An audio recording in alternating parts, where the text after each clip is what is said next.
Let's talk today about grief attacks. Have you heard of this? You probably have. Unless you're a young person or even an older person who has not experienced grief at all. And the day might come, whether it's a pet or a loved one or somebody you know, an acquaintance, a friend, somebody you work with.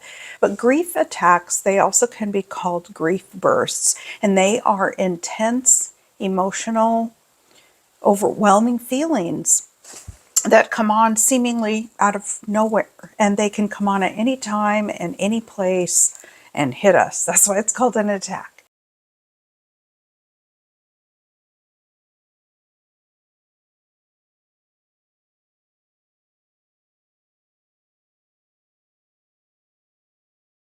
But grief attacks are normal.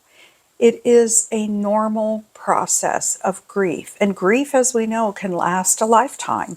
But the intense attacks over time can sometimes soften, and maybe there will be more memory pop-ups instead.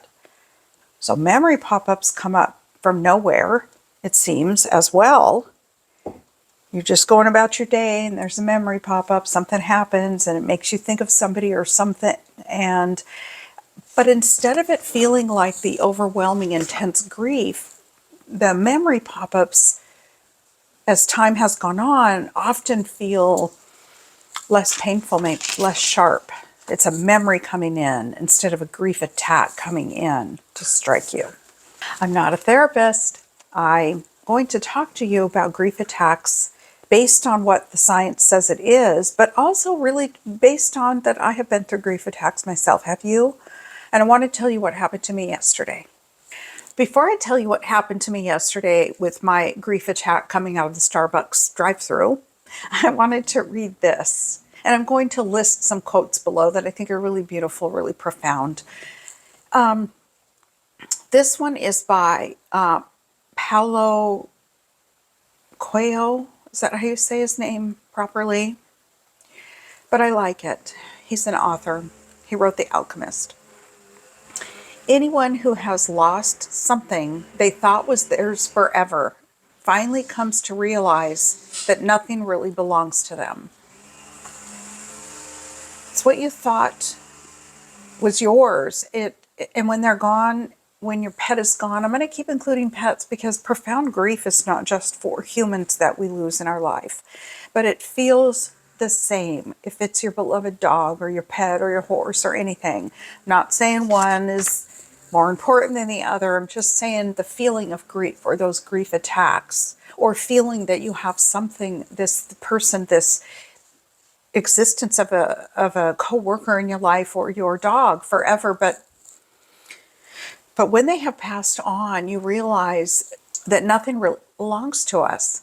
Here's another one by John Green, who's an author as well, The Fault of Our Stars. So he says about grief, grief does not change you, it reveals you. Excuse me, guys. Remember, I had COVID the last couple of weeks, so still getting over some of this upper respiratory stuff. You're braver than you believe and stronger than you seem and smarter than you think. A. Milne. So when we have to go through grief, we have to. Is there a choice when it's coming on, especially if you get a grief attack? Somebody you love deeply has passed away. Somebody that you see at work every single day. One day you come in, they're gone. Has that happened to you? It's happened to me. And you are going to go through a lot of feelings, but I wanted to just focus on a grief attack. So yesterday I was bringing coffee to my husband at work, and I was minding my own business, going through the Starbucks drive-thru. I got out of the drive-thru and I needed to make a right-hand turn to get on the freeway. So getting ready to turn right, I turned and looked to my left, waiting for the light. But up there on the left is where my brother-in-law used to live. And up there on the left is where his parents used to live. Both of them have passed away. And for those of you who have heard a few of my videos, my brother-in-law recently passed away from melanoma. We went to high school together. He and my sister were together in high school. They were together in college. And they were together in their lives, raising their kids who are now young adults. And I'm, of course, very sad about the loss of Jeffrey, but I look up and instantly, just out of nowhere, instantly, just like that, the tears come. I feel it in my chest. It can be a physical feeling. It's not just emotional. It's all connected. I'm not even thinking, that's where Jeffrey lived. No, I just look up and there it hit me. That emotional response of a memory. And to the left of the street where he lived is the park that we all used to take our kids to. All the cousins who grew up together, all those years spent down that road, seeing Jeffrey, seeing his family, spending time at the park. So I felt it in my chest. I started to cry. You're trying to drive. You're trying to get to where you need to be. How about if you have to go into a meeting? How about if you smell something or hear a song, or you're trying to give a presentation? How about you try to go to the dentist? Have you ever tried to go to the dentist when you're in the midst of grief and you've got to cry and it's just coming on? I've canceled dental appointments because I cannot stop crying. I have gone into Party City to get my son balloons for his birthday crying because the grief just didn't stop. There was no break in it, but I had to get something done. What do? Grief is just a really interesting emotion, but I want you to know that it's okay and that it's a normal process. When grief bursts or grief attacks hit, it is a normal response that happens. But what can we do about it? Well, first thing we can do is that we can understand that it isn't normal response and accept it. I'm going to accept that this is happening to me because I cannot stop it. Have you ever tried to stop a grief attack? It's kind of like trying to just stop a panic attack. I'm going to do this and it's going to be gone. It just comes on like a wave. You have to ride out the wave. And I often think of it too like labor. You're riding out that contraction to get to the other side, but you really can't stop that contraction. It's going to happen. Accept it. Here's some other things we can do when grief attacks hit or grief just is too overwhelming and we want to talk to somebody. So that's just it. Online support, in-person support groups, talking to somebody who's a specialist in this, who's a grief counselor, or just a therapist who can help you get through this.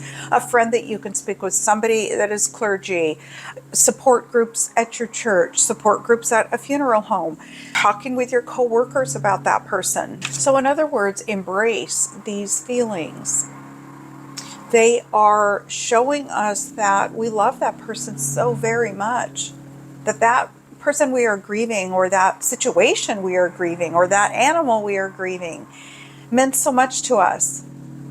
How about memorial objects or objects of remembrance or tokens of tangible things that can help us ease this pain? I love that. And I have a couple of videos up, part 1 and 2, about child loss, about being in a support group with others who've experienced the exact same thing of losing a child, losing a pregnancy, having a stillborn. And that support group was every single day there were tangible objects, and I loved that. For example, a basket went around after our welcoming ritual with candles, but a basket went around and there were keys in it, and you could pick one of the keys. There were different sizes of keys, different heaviness, weight of keys made of different metals and different materials. You get the idea. And that key represented what you're willing to open up and say. You can say all you want, or you could say pass. But the key was a token to opening up your heart and talking to others about it.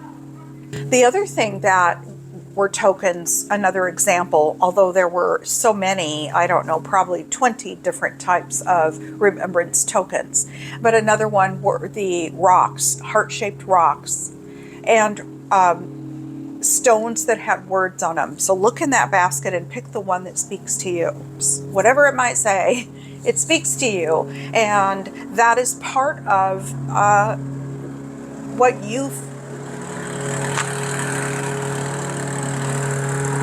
that is part of what speaks to you in memory of that person or that place or that situation that you're grieving over. It's just enormously healing. I personally like remembrance objects. It can also be a piece of jewelry, a locket, a chain, a cross, some religious type of jewelry that speaks to you or makes you feel close to that person. How about ashes? Keeping ashes close to you, or putting ashes in a tattoo. Putting ashes in a tattoo is just a beautiful symbol. You're forever wearing that person on your body in the shape of something or in a word, for example, that is so meaningful to you. These remembrance items are just examples. It doesn't even have to, you don't even have to do that. How about just a ritual? That's always really helpful too. Grounding is helpful too. I'll put information below. A ritual can be candle lighting. A ritual can be celebrating birthdays. The birth date of that person can bring on just a lot of emotions. For me personally, I like the idea of planting seeds each year at their birthday, or making a cake, or going somewhere that was their favorite place, a garden. I'm just throwing out examples that have really helped me. When you're in the midst of a grief attack, changing maybe your environment a little bit, because what that does is it disrupts the emotional loop. That's the whole idea of changing things, trying to stop a process that keeps going, and you need a little help with that. Grief demands to be released, not suppressed, because it's going to come out one way or another, usually, and embracing it and accepting it is actually very healing. Putting it simply, grief attacks are a normal part of life. It would be very lucky, I guess, fortunate and unusual if you make it through your life without experiencing grief, without experiencing the process of it, and without a grief attack coming to sneak up on you at some point in your life. But if it does, we'll embrace it. Emotional memories are a little bit different, but kind of think of it like the emotional memory is the cause, and the grief attack or grief burst is the effect. They're all kind of the same. They mix up in there together. And I hope that this was helpful. If you're going through grief, you're not alone.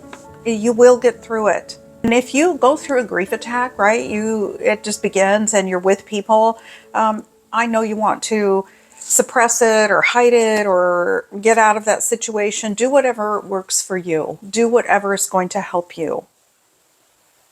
Or people around you are probably going to understand if you say, I'm just experiencing a grief attack. I am going through a grief burst right now. Most people really do understand what that means, and they're there to help you. If you have anything to share with others, please comment below. What has helped you through your grief attacks? How are you doing?